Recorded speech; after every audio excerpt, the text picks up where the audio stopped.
Dad remarried and moved in his new wife with kids, and they encouraged me to run away when Dad didn't see.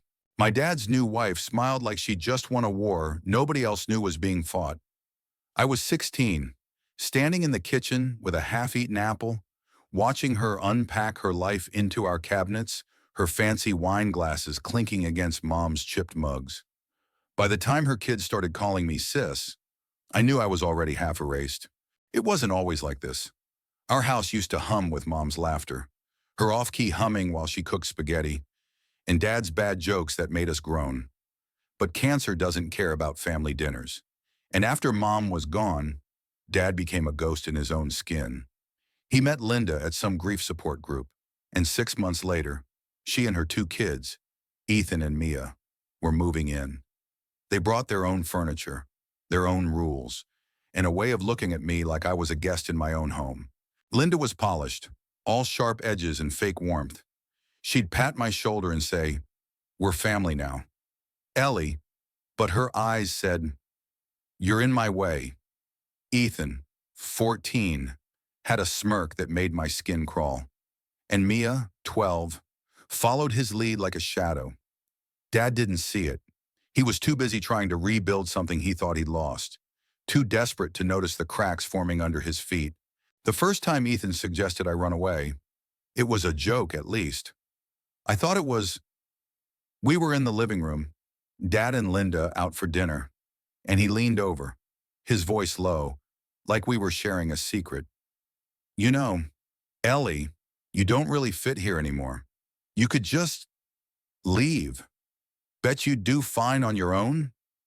Mia giggled, covering her mouth, and I laughed it off. But the word stuck like a splinter.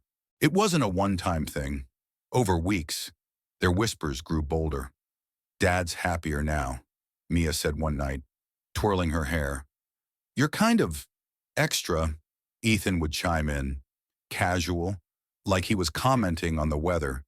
"You could crash with a friend, or, like, hit the road. You're tough, right?"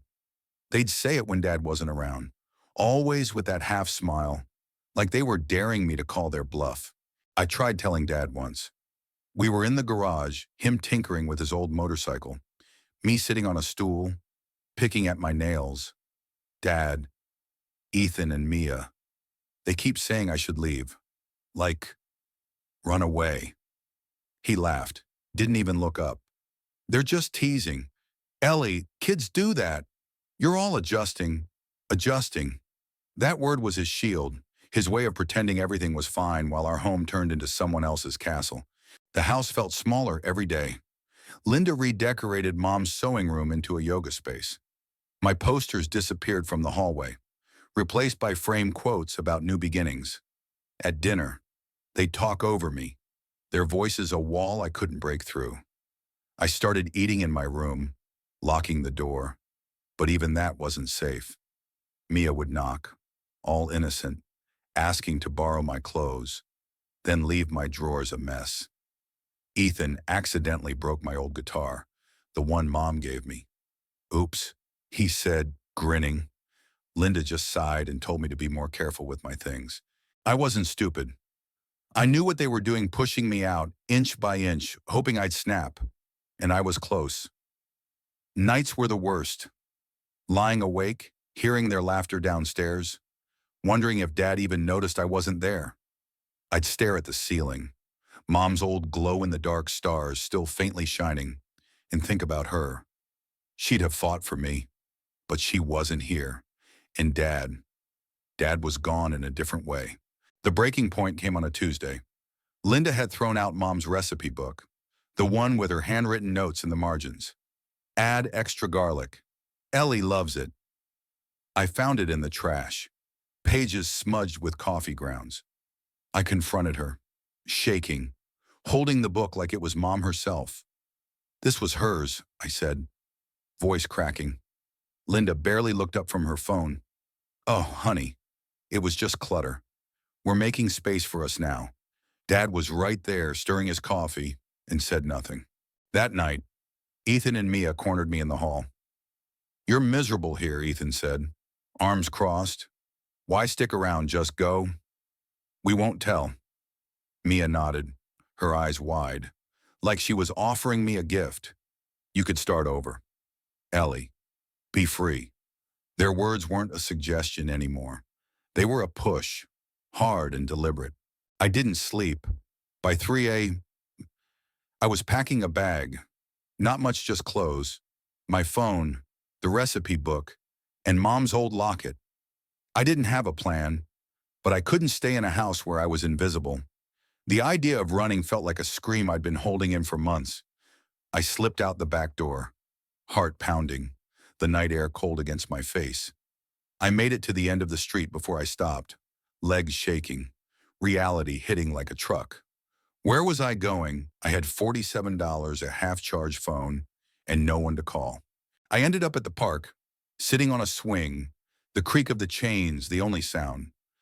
I thought about Mom, how she'd take me here when I was little, pushing me higher and higher until I felt like I could touch the sky. Now, I just felt small. I didn't know if I was running from them or from the truth Dad had chosen them over me. Morning came, gray and heavy. I was still on the swing when a cop car pulled up. Officer Daniels, a guy who'd known Mom, stepped out, his face soft with pity. Ellie, your dad's worried sick. Let's get you home. I wanted to laugh, Dad, worried, but I followed him, too tired to argue. Back at the house, Dad was a mess. Eyes red, hugging me like I was 6 again. Linda stood in the corner, arms crossed, her face unreadable. Ethan and Mia were nowhere in sight. Dad kept saying, "Why didn't you tell me?" And I wanted to scream. I did, but I just sat there, silent, while he promised things would change. They didn't, not really. Linda started being sweeter, but it was the kind of sweet that tastes like poison.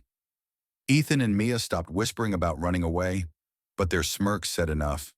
Dad tried harder for a while, family dinners, game nights, but it felt forced, like he was acting a part. I started spending more time at my friend Sarah's house, her mom letting me crash whenever I needed. It wasn't home, but it was close enough. Months later, I found a letter tucked in Mom's recipe book, one I hadn't seen before. It was her handwriting, dated a week before she got too sick to write. Ellie, you're stronger than you know. Don't let anyone make you feel small. This house is yours too. Fight for it. I cried until my chest hurt, then tucked the letter back, a secret between me and her. I didn't run again. Instead, I started fighting in my own way. I spoke up at dinner, called out Ethan when he borrowed my stuff, told Linda her yoga room was still Mom's space. I wasn't loud about it, just steady, like Mom would have been. Dad started noticing, little by little. One night, he pulled me aside, eyes tired. I'm sorry, Ellie. I didn't see. It wasn't enough, but it was a start. The house is still a battlefield, but I'm not invisible anymore. I keep Mom's locket on, her recipe book on my shelf, and her words in my head.